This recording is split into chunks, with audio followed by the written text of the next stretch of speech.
자, 드디어 단백질 이야기입니다. 하루에 단백질을 얼마나 섭취해야 다이어트 하는데 도움이 될까요? 오늘 영상만 끝까지 잘 보시더라도 단백질을 얼마나, 어떻게 먹어야 되는지에 대한 궁금증은 모두 해소되실 겁니다. 근데 우선 간단한 계산법이 있습니다. 정말 쉬워요. 하루에 먹어야 하는 권장 섭취량은 내 체중을 1000으로 나누면 된다. 킬로그램을 그램으로 변환하면 된다. 그게 하루 1일 단백질 권장 섭취량입니다. 제 몸무게를 한번 예로 들어볼게요. 제가 벌크업 성공하고 요즘 87kg 정도 나갑니다. 그랬을 때 87kg 나누기 1000을 하면 87g이죠. 네, 그래서 저는 다이어트나 유지어트를 하고 싶으면 하루에 80에서 90g 정도 단백질을 먹어주면 끝입니다. 정말 쉽죠? 단 여기서 한 가지 문제가 발생하는데 이게 흡수되는 기준입니다. 보통 닭가슴살 100g 정도 먹으면 20g 정도 몸에 흡수가 된다고 합니다. 근데 이게 사람마다 소화 능력도 다르고 흡수율이 다르기 때문에 많은 분들이 단백질 얘기할 때 혼란이 오는 거죠. 자, 이 부분도 영상 후반부에 설명드리겠습니다. 자, 어쨌든 하루에 얼마나 먹어야 되느냐, 그거는 내 몸무게를 그램으로 바꿔주면 끝이다. 여기서 벌크업을 진행하고 싶다. 그러면 1일 단백질 권장 섭취량의 1.5배에서 2배 정도를 드셔주면 됩니다. 저도 살 안 찌는 체질은 완성된 지 몇 년 되었지만 정통 바디빌딩을 배우고 싶어서 벌크업을 하고 싶어서 100만원 넘게 결제하고 피트니스 선수한테 직접 배운 지식입니다. 하지만 제가 생각하는 더 큰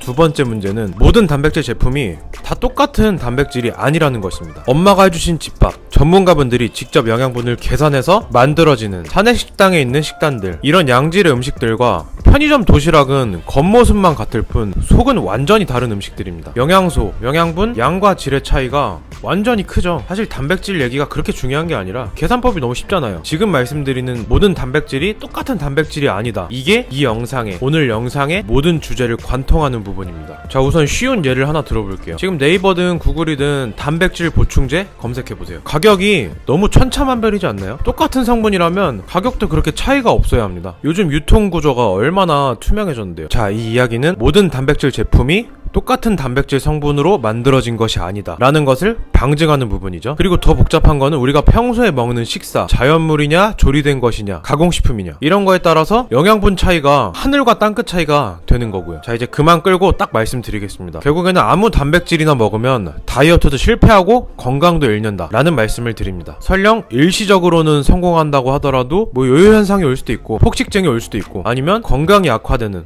통풍에 걸리거나 여러가지 컨디션이 떨어지는 그런 문제가 발생할 수도 있습니다. 제가 올해 31살인데요. 수능 끝나고부터 운동을 했다고 하면 10년이 조금 넘었죠. 그래서 어렸을 때부터 친했던 친구들, 같이 운동을 시작했던 친구들 중에 저보다 몸이 훨씬 좋은 친구들이 얼마나 많겠어요. 근데 그 중에 통풍 걸린 친구들이 꽤 있습니다. 그리고 저보다 운동을 훨씬 열심히 했는데도 컨디션이 안 좋고 근육이 안 크는 분들도 많고요. 물론 유전적인 것도 조금 있지만 왜 그럴까요? 이게 단백질 퀄리티의 차이입니다. 진짜 아무거나 막 드시면 안 돼요. 우리가 흔히 접할 수 있는 육류, 고기들은 단백질 함량은 높지만 지방이나 콜레스테롤이 낀 부위가 많아서 자주 많이 섭취해주면 혈관을 막을 수밖에 없어요. 이게 자연스럽게 성인병이나 기타 질환들로도 연결될 수 있고요. 닭가슴살 물어보시는 분들 많긴 한데 닭가슴살 가성비 좋고 효율성 좋죠.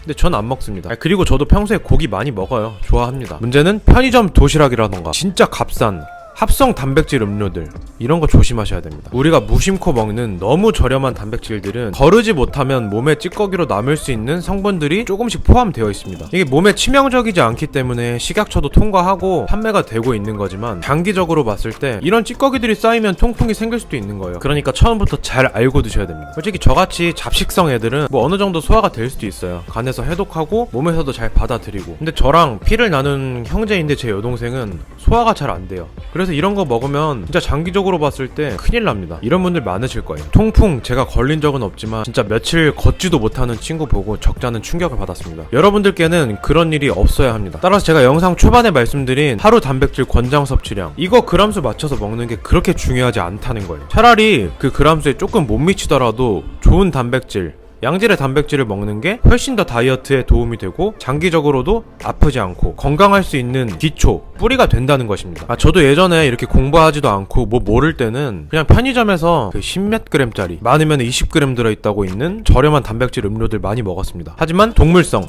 식물성 단백질의 구분과 그리고 이렇게 저렴한 단백질 합성 음료들, 요산 수치 증가와 통풍에 대한 위험성, 이런 것들을 자각하고 그냥 끊어버렸습니다. 그리고 저는 식물성 단백질을 최대한 섭취 섭취하려고 했고, 실제로 가짜 다이어트 과정, 살 안 찌는 체질 만들기 과정에서는 하루에 단백질을 80g 정도만 그냥 적당히 맞춰서 먹었던 것 같습니다. 그래도 근손실도 전혀 없었고요, 체지방은 잘 빠졌습니다. 배 아픈 것도 없었고요, 컨디션도 계속 좋습니다. 이렇게 영양학적인 지식도 조금 알고 들어가셔야 다이어트가 훨씬 잘 되실 겁니다. 자, 그래서 간단히 세 가지로 정리해드리자면 1번 가공식품 단백질을 배제하자. 그리고 2번 최대한 자연식으로, 탄수화물이든 단백질이든 자연식으로 흡수하려고 노력해보자. 3번 특히 남자분들은 근육량이 많기 때문에 물론 단백질 섭취량이 부족할 수가 있어요. 이럴 때 프로틴 보충제도 최대한 식물성으로 드시는 것을 추천드립니다. 저 진짜 처음에 체질 만들려고 열심히 노력할 때 6개월 동안 하루에 단백질 80g 못 맞추는 날도 많았었습니다. 그래도 골격근은 40kg 정도 계속 유지가 됐거나 조금 올랐고, 체지방률도 8%까지 잘 감량되었잖아요. 이거는 제 의견이 아니라 어떤 사실, 과학적인 팩트입니다. 이런 방식으로 단백질을 섭취했을 때 뭐 어떤 점이 좋았느냐, 장점을 세 가지로 압축해서 말씀드리자면 1번 1차적으로 가공식품을 지양했더니 몸에 불필요한 찌꺼기가 없어지고 더 이상 들어오지 않았다. 그래서 컨디션이 좋아졌다. 장기적으로도 질병에 걸릴 확률이 낮겠죠. 2번 또 최대한 자연식으로 요리된 음식으로 먹으려고 했더니 영양분이 당연히 더 잘 들어오죠. 그래서 운동 효율도 높고 잠도 잘 오고 잘 일어나지고 그냥 평소 스태미너도 좋아졌다. 영양분 섭취가 잘 됐다. 3번 이거는 식물성 단백질의 이점인데요, 제가 논문도 나중에 찾아서 블로그에 올려드릴게요. 식물성 단백질은 어느 정도 몸에서 다시 단백질을 재생산하는 기능도 있다고 합니다. 그러니까 1+1까지는 아니어도 그냥 1+0.3? 0.2? 이렇게 뭔가 하나를 먹어도 조금 더 플러스 되는 혜택이 있다는 거죠. 이런 과정을 거친다면 기본적으로 다이어트 효율이 진짜 높아집니다. 이렇게 똑같이 3개월, 4개월, 6개월 운동하는 거에 따라서 어떤 사람은 체질이 다 구축돼서 앞으로는 음식 걱정 없이 살 안 찌는 체질을 유지할 수도 있고, 어떤 사람은 막 배가 아프고 근육량도 그렇게 안 늘고, 그리고 이건 진짜 예로 들기도 싫습니다. 통풍은 절대 걸리시면 안 됩니다. 그래서 단백질도 잘 알고 드셔야 됩니다. 오늘 영상에서 말씀드린 내용을 꼭 인지하셔서 건강을 지키셨으면 좋겠습니다. 대회 나가시거나 뭐 바디 프로필 찍으시거나 뭐 꼭 피트니스나 헬스장 아니어도 평소에 낮은 체지방률 유지하시고 진짜 멋진 몸, 예쁜 몸매 유지하시는 분들 많죠. 근데 은근히 이런 분들 중에 영양실조에 걸리신 분들이 진짜 많습니다.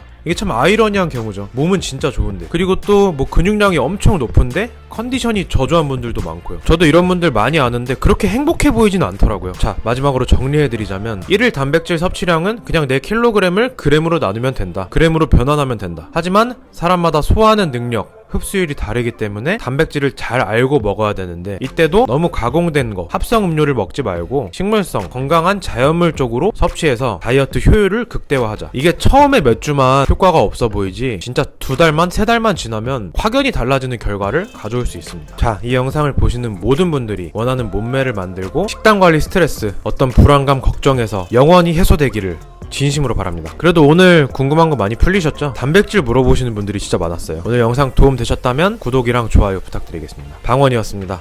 감사합니다.